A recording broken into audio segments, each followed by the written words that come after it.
friend of Doug and say a few words in his behalf. So first of all, I'd like to thank you all for coming and supporting the family today. And I'd like to start off by reading the eulogy. It said, Doug Howard Frantz passed away peacefully on September 17, 2025 in Springville, Maine, with his loving family by his side. Born in New Jersey on February 13, 1955, Doug graduated from West Patterson High School before proudly serving in the United States Army from 1977 from 1974 to 1977. Hardworking, generous man, Doug spent his career as a diesel mechanic, bus driver, and tree farmer. Whether with a truck full of tools or simply a willing heart, he was always ready to lend a hand to those in need. He found joy in outdoor work, especially fixing cars, chopping wood, and took great pride in getting things done with his own two hands. Doug was a longtime Massachusetts resident and a devoted Red Sox and Bruins fan. He loved dogs, history, country music, classical television shows, and never missed an opportunity to crack a good dad joke. You probably heard a lot of those. Above all, Doug was a dedicated man, a loving husband, father, grandfather, brother, uncle, and friend. He is survived by his children, Aaron Frantz, Brandon Gagnon, and Kristen Satella Esposito, son-in-law Damien Esposito, and cherished grandchildren Ariana and Robert Esposito. He is survived by his sister Carol Tashevitz and her husband Ronald.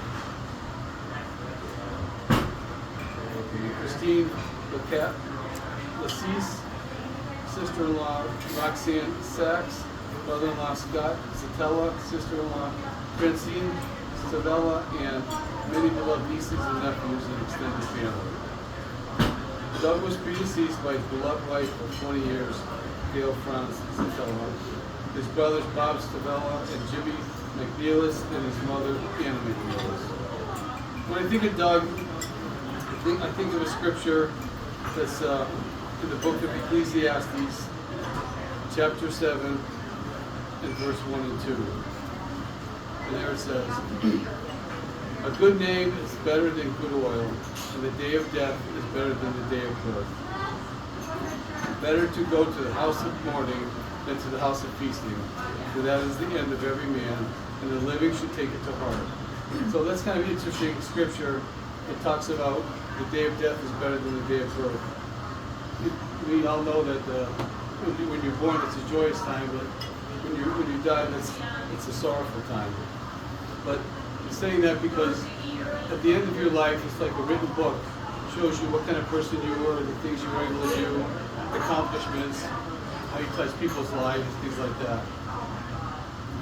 I said that right.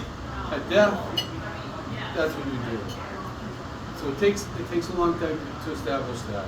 And Doug, he made a good name for himself. And I'd like to read some comments from some people that shared them with us. This is from Jordan Besh. This is I will remember Doug with incredible fondness. He was a genuinely good man and a wonderful father to my beloved friend, Kristen.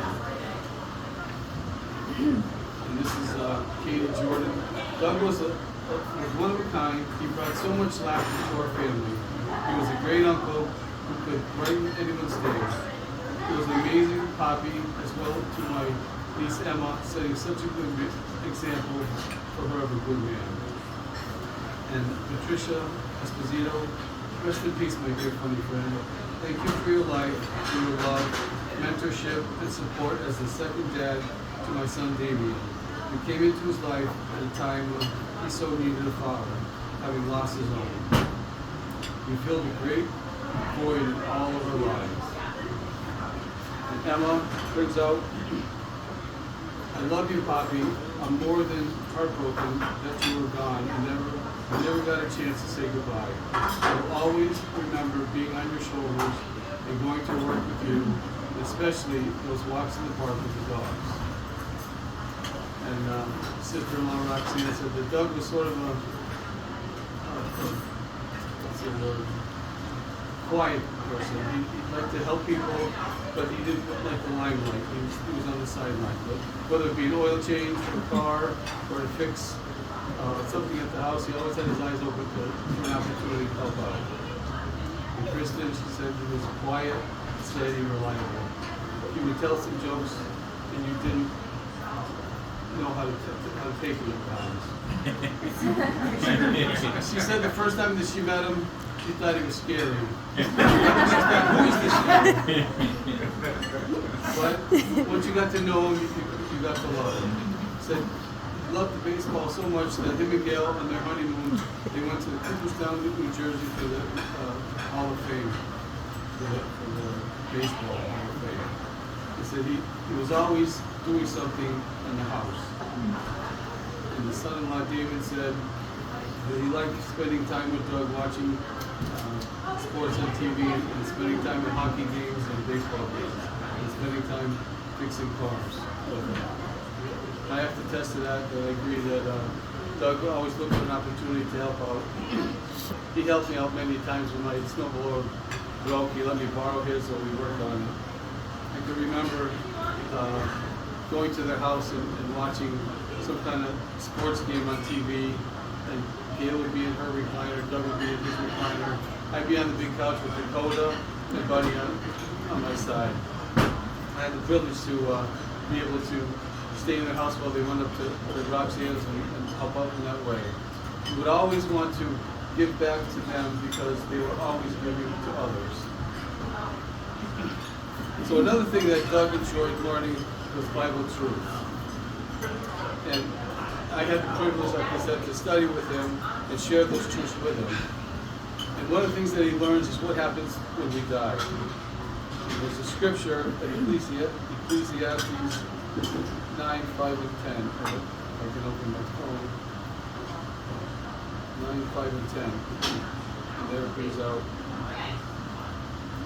Come here.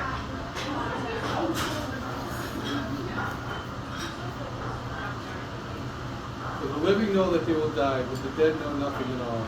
Nor do they have any more reward, because all memory of them is forgotten. And verse 10 says, whatever your hands find to do, do it with all your might, for there is no work, nor planning, nor knowledge, nor wisdom in the grave where you are going. So the dead, they realize, the living, they realize that they're going to die. But the dead, they're conscious of nothing at all. It's just like Jesus likened it to a deep sleep. When you're in a deep sleep, you don't know what's going on around you. Same thing when you're dead, you're not suffering, you're not toiling, you're not wondering how much wood you need to chop for the winter or how much to fix on the car, but you're in the best place to be. That's God's memory. And then you may wonder, will we ever see our dead loved ones again? Well, that's a nice way it brings out in Acts 24:15. That's Acts again, 24:15. If anyone happens to have the Bible on their phone, you can look it up too. Acts 24:15, it says, and I have a hope toward God, which hope these men also look forward to, that there's going to be a resurrection of both the righteous and the unrighteous. So that's a promise from God that we'll be able to see our dead loved ones again. But will they be suffering as they might have done in the past or in pain? Well, Doug also learned this, that what life would be like under conditions on the earth, and he cherished that because he really missed his wife Gail. You can find that in Revelation chapter 21, verse 3 and 4. And this is God speaking. It says, with that I heard a loud voice from the throne say, look, the tent of God is with mankind, and he will reside with them, and they will be his people. God himself will be with them. And this is the exciting part. And he will wipe out every tear from their eyes, and death will be no more. Neither will mourning, nor outcry, nor pain be anymore. The former things have passed away. So the things that we're experiencing today, sorrow, pain, illness, disease such as COVID or Parkinson's, depression, anxiety, all these things will be done away with, even death. Death is not an easy thing to go through, and it takes time to cope and adjust. This is normal, and it may take a while. When Jesus was on the earth, his good friend Lazarus passed away. And let's see how he felt about this. And this is in John 11:33 and 35. He was on his way to go resurrect Lazarus, and he met up with Lazarus' sisters, Martha and Mary, and they were weeping and very distraught about losing their brother, and there was other people with them too. And this is what how Jesus felt. It says, when Jesus saw her weeping, and the Jews who had come with her weeping, he groaned within himself and became troubled. So it's a deep emotion. Even though, and the 35 says, Jesus gave way to tears, like me. And let's see if I can read my phone. Sorry, I lost my thought. Jesus knew that he was about to resurrect Lazarus, but still he was a deep emotion because he saw them in pain and things like that.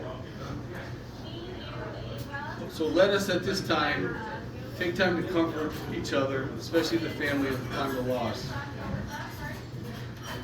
If you're maybe in the future, or even today, if you happen to be at home working on the house and you think of Doug, give the family a call or a text or a card. Or if you're cooking something in the kitchen, think of Gail. Let them know. Show them your support.